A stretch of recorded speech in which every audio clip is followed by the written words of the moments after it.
हजरत आदम अलैहिस्सलाम का वाकया कुरान मजीद, अहादीस और इस्लामी तारीख की किताबों में तफसील से बयान हुआ है।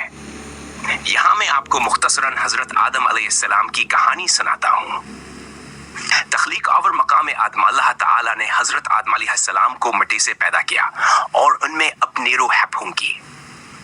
फिर अल्लाह ताला ने फरिश्तों को हुक्म दिया कि हजरत आदम अलैहिस्सलाम को सजदा करें। तमाम फरिश्तों ने सजदा किया सवाए इब्लीस के। इब्लीस ने तकबर और हसद की वजह से इनकार किया और उसने कहा कि वह आग से पैदा किया गया है जबकि आदममते से पैदा किए गए हैं। आसानकार पर इब्लीस को अल्लाह ताला ने जन्नत से निकाल दिया, वरासे शैतान करार दे दिया।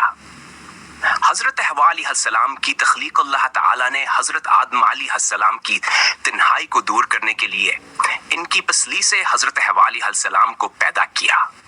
हजरत आदम और हजरत हवा जन्नत में रहते थे और वहां हर नेमत से लुत्फानंदोज होते थे, मगर अल्लाह ताला ने इन्हें एक मखसूस दरख्त से खाने से मना किया था। वसूसावर जन्नत से अखराज शैतान ने हजरत आदम और हजरत हवा को इस दरख्त का फल खाने के लिए वर्गलाया। उन्होंने शैतान के बहकावे में आकर इस दरख्त का फल खा लिया। इस गलती पर अल्लाह ताला ने उन्हें जन्नत से निकालकर जमीन पर भेज दिया।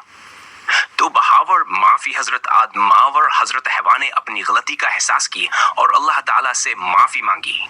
अल्लाह ताला ने उनकी तौबा कबूल कर लिया और उन्हें माफ कर दिया। हजरत आदम अलैहिस्सलाम को जमीन पर खलीफा मुकर्रर किया गया और उन्होंने जमीन पर जिंदगी का आगाज किया। औलाद और इंसानियत का आगाज हजरत आदम और हजरत हवा के कब्जे हुए, जिनमें से हजरत शीस अलैहिस्सलाम भी शामिल थे, जो हजरत आदम के बाद नबी बनाए गए। हजरत आदम अलैहिस्सलाम को जमीन पर इंसानियत की तालीमात और रहनुमाई का फरीज हसून पा गया। हजरत आदम अलैहिस्सलाम का इंतकाल हजरत आदम अलैहिस्सलाम तकरीबन 2300 साल तक जिंदा रहे।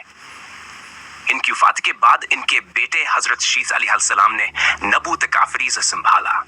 ये हजरत आदम अलैहिस्सलाम की जिंदगी का मुख्तसर क़स्सा है।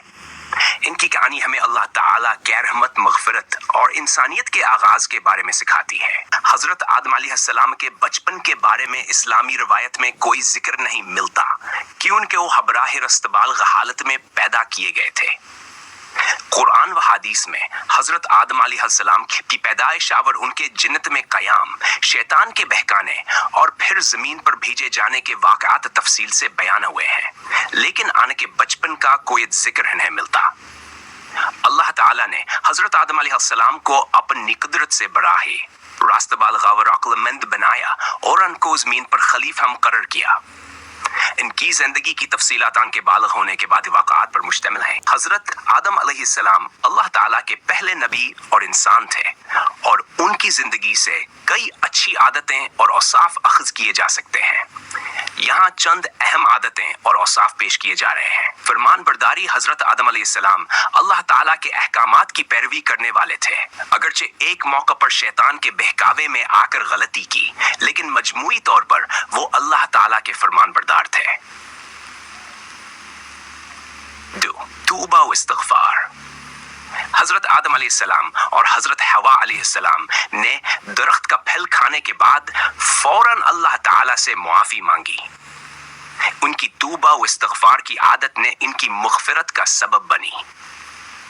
कुरान में इनकी दुआ है, रब्बना ज़लमना अनफुसना व इन लम तग़फ़िर लना व तरहमना लनकूनन मिनल ख़ासिरीन। ऐ हमारे रब, हमने अपनी जानों पर जुल्म किया, अगर तू हमें माफ ना करेगा और हम पर रहम ना फरमाएगा तो हम खसारा पाने वालों में से हो जाएंगे।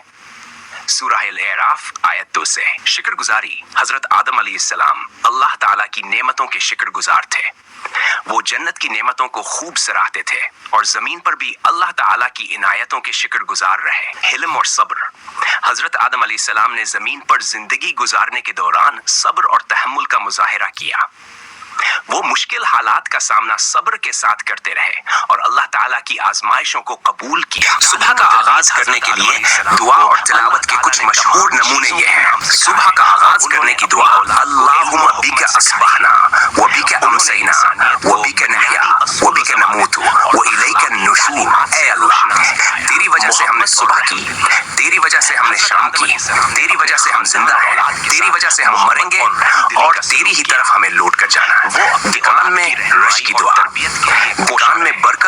نعش کے لیے درج ذیل دعا کی جا سکتی ہے۔